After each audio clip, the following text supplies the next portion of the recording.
নমস্কার বন্ধুরা, সকলকে স্বাগত জানাচ্ছি। আশা করছি সবাই ভালো আছেন।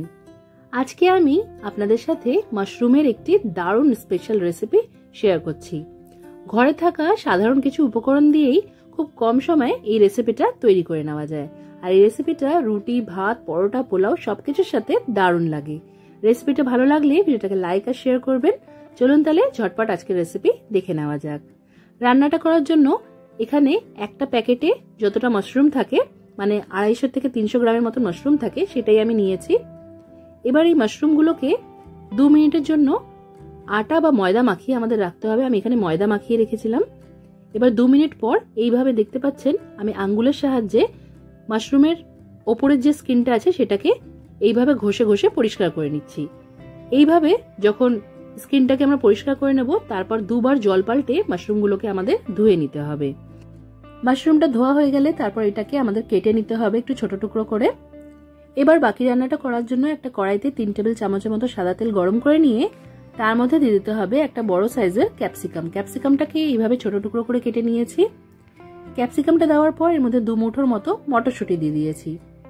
এবার এই ক্যাপসিকাম আর মটরশুঁটিটা মাঝারি আঁচে রেখে 2 মিনিটের জন্য ভেজে নিতে হবে।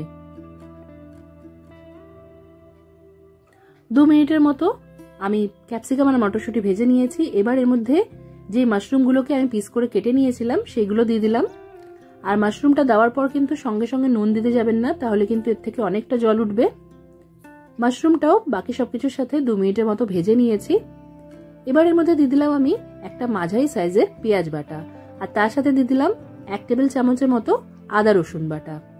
এবার এই সবকিছুকে ভালো করে মিশিয়ে নিতে হবে। আর আঁচটা মাঝারি রেখেই পুরো রান্নাটা আমাদের করতে হবে। মাঝে মাঝে যখন একদম জল টেনে যাবে তখন আঁচটাকে একটু কমিয়ে দিতে হবে।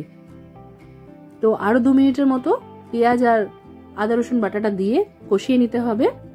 এবার এর মধ্যে একে একে গুঁড়ো মশলা দিয়ে দেবো। প্রথমে দিয়ে দিলাম 1 চা চামচ হলুদ গুঁড়ো, 1/2 চা চামচ কাশ্মীরি লঙ্কার গুঁড়ো দিয়েছি কালারটা ভালো করার জন্য। এবার দিয়ে দিচ্ছি 1/2 টেবিল চামচের মতো জিরে গুঁড়ো, 1/2 টেবিল চামচ এখানে দিয়ে দিলাম ধনে গুঁড়ো। একটু ঝাল ঝাল এই রেসিপিটা ভালো লাগবে, তাই এর মধ্যে দিয়ে দিলাম 1 চা চামচ লঙ্কার গুঁড়ো। এই সব মশলার সাথে সবকিছুকে খুব ভালো করে মিশিয়ে নিতে হবে।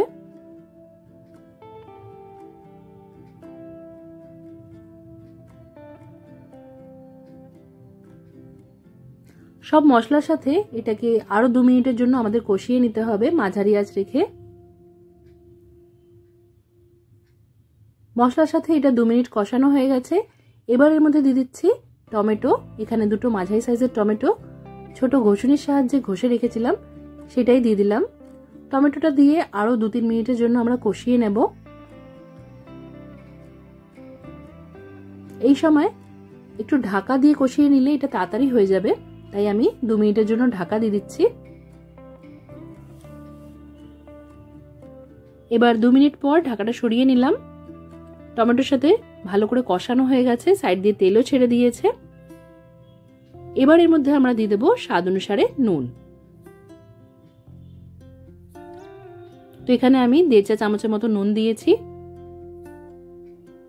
এবার দিয়ে দেবো গরম মশলা গুঁড়ো 1/2 চা চামচের মতো। আর এটার গ্রেভিটা বা এর টেক্সচারটা একটু গা মাখা মাখা করার জন্য এর মধ্যে দিয়ে দিচ্ছি আমি 2 চা চামচ বেসন। এখানে রেস্টুরেন্টে বা হোটেলে বাদাম বাটা বা চারমগজ বাটা ব্যবহার করা হয় গ্রেভিটাকে একটু ঘন করার জন্য। তো এর জায়গায় আমি বেসন দিলাম। বেসনটা দিয়ে আঁচটা মাঝারি রেখে এটা আরো 2 মিনিটের জন্য আমরা কষিয়ে নেব। প্রথমে বেসনটা দেওয়ার পর এটাকে 1 মিনিটের মতো কড়াইতে এইভাবেই ভেজে নিতে হবে। তারপর 2 মিনিটের জন্য ঢাকা দিয়ে একদম কমানো আছে এটাকে ভালো করে রান্না করে নিতে হবে। 2 মিনিট পর আমি ঢাকাটা সরিয়ে রাখলাম। এটাকে আরেকবার নাড়াচাড়া করে দিচ্ছি। আজকের এই মাশরুমের রেসিপিতে আমি গ্রেভি রাখছি না দেখে এই সময়ই আমি একটু নাড়াচাড়া করে দিয়ে আঁচটা বন্ধ করে দেব। তবে যারা গ্রেভি রেখে খেতে পছন্দ করেন তারা এর মধ্যে ছোট চায়ের কাপের 1 কাপের মতো উষ্ণ জল অ্যাড করে আরো 1 মিনিট গ্রেভিটাকে ফুটিয়ে নেবেন। তাহলেই মনের মতন কনসিস্টেন্সিতে এই রান্নাটা তৈরি হয়ে যাবে। আশা করছি আজকের এই সহজ রেসিপি আপনাদের ভালো লেগেছে। ভালো লাগলে অবশ্যই করে রেসিপিটা ট্রাই করবেন। কমেন্ট করে জানাতে ভুলবেন না যে কেমন লাগলো। আজকের মতো এখানেই শেষ করছি। সবাই খুব ভালো থাকবেন আর সবাইকে খুব ভালো রাখবেন। ধন্যবাদ।